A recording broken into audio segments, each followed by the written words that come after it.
Wait. Did someone say pie? Hi, I'm Ruth Hartunian-Alumbaugh. I'm here to show you how to make the best ever pie crust from scratch. Very easy, no special kitchen tools needed. You will love this. So this recipe that I use makes 4 crusts, okay? So here we go. Here's what we have in the bowl already. I'm going to show you and turn the camera around. So in my bowl, I have 4 cups of flour, 2 teaspoons of salt, 1 tablespoon of sugar, and 1 3/4 cup some kind of fat. So I use a name brand Crisco shortening. You can use regular shortening, butter flavored shortening. You can use a combo of the both, but this is enough ingredients here to make 4 crusts, like I said. So this is 1 3/4 cups of Crisco.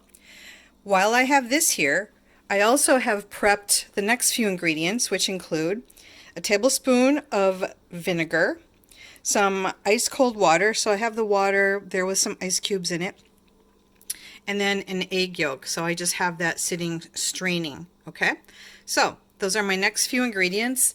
That'll be 1 large egg, 1 tablespoon of apple cider vinegar, and 1/2 cup of ice water. And even though I said you don't need any special kitchen tools to make this pie crust, I do have my trusty pastry blender here. It's a really old one, and I love this blender to blend all of my flour and fat together. You could also use a couple of knives if you want to, but I like using this. The key to making this pie crust is to not handle it very much. So I'm going to show you how I incorporate the flour into the fat. So this might be a little tricky, but I'm actually going to try to show you how I do this. So here we go, flour into the fat. Once I get a little rhythm going, I go around the edge of the bowl and I turn the bowl. And what I'm working for is getting the shortening, so that's like little tiny pea-sized pieces. And if the shortening sticks, you can just bang it on the side of the bowl. So let me do this a little more and show you what it looks like when it's ready to go to the next step. So this is what the flour, salt, sugar, and the Crisco should look like once it's blended together with your pastry knife or your pastry tool or your knives. Okay, so this is what it should look nice and crumbly. Okay, so this part is good to go. So I'm going to put a little well in the center. And here I'm going to add my egg yolk. Only 1 egg yolk is all we need.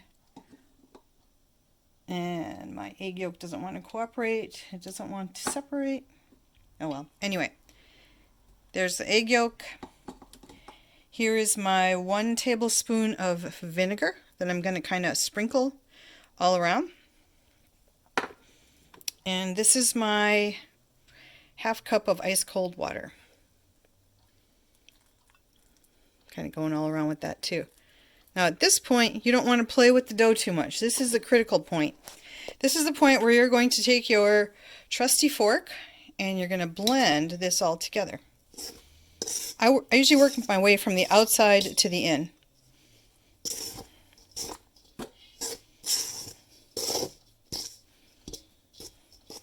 This is not easy to do, holding my own camera. You don't ever want to touch this with your hands. You just want to mix it so that it looks like it's going to be able to scrunch up into a ball. So you can already see it getting chunky. So let me continue with this and be back in a minute. So let's take a look at this. You see the bigger chunks? I just kind of mashed things together in order to get that bigger chunk look. And I don't want it crummy. I just want big chunks, not crummies. So from here, I think I'm pretty good to divide this into quarters. Okay, so roll up my sleeves. And I'm going to just eyeball this. Just grab a ball of dough, a pile of dough here. And this is about good size for one pie. Grab another pile of dough here. This is not an exact science, okay? So just have fun with it. I know I said don't handle it. This is okay. A little bit of handling. There's 2 balls. Here's my third one. And you know, you can use pie crust dough for a lot of different things. You can use it for like even like pot pies, like turkey pot pie or chicken pot pie. Once you have this dough made, it's good to go. Dough to go, right? So here we go. Here's 3 of the balls. I'm going to stop right here and I'm going to put these in the fridge to chill for a couple of hours. If you don't want to work with it in a couple of hours, you can leave it there for a couple of days. You can even freeze this dough, bring it out later, bring it to chilled temperature, and then roll it out. So you have options. So that's the next step. On to the next one after this.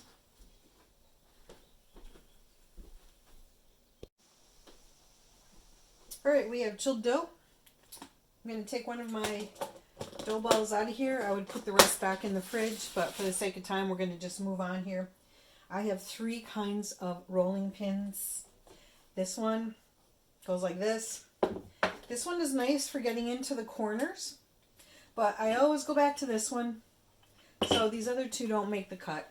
I'm going to put it aside somewhere in my little kitchen. And this part is kind of important here as far as being careful to not handle again too much. I'm going to put some flour on the counter. I'm going to roll the dough ball in the flour to get it coated. And that was one thing I was going to say at the beginning. You can use a scant cup of flour for the 4 cups. So scant means it's a little under 4 cups because you end up putting more dough in the crust at this final end here. So you don't want it to be too dry because otherwise you can't roll it out. So I'm going to just smush it down. That is a proper term as far as cooking. And then I'm going to roll my pin in the flour, and I'm going to roll from the middle out.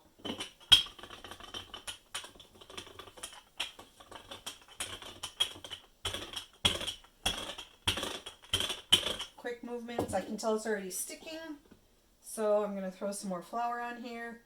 Really important to not have this sticking.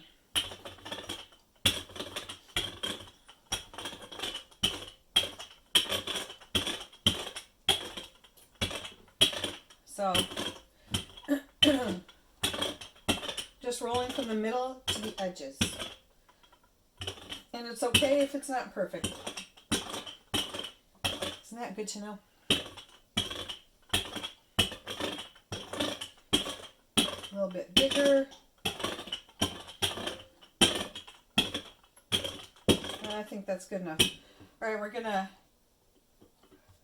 put it around the rolling pin like this. I'm going to get my pie plate. Hopefully you can see this. And I'm going to just gently drop it into there. And I'm going to shimmy it around a bit to get it into the right place. And basically, you know, there you go. I'm going to press it around the edges and make it kind of look a little more pretty. So this is going to be the next to the last step, but I think you get the idea. I have pumpkin pie filling that I'm going to put in here. You always want to make sure there are no holes in the bottom of your crust so the inside doesn't leak in there. And otherwise, this is your perfect pie crust. It's easy. It's fun to make. I usually make a couple batches at a time.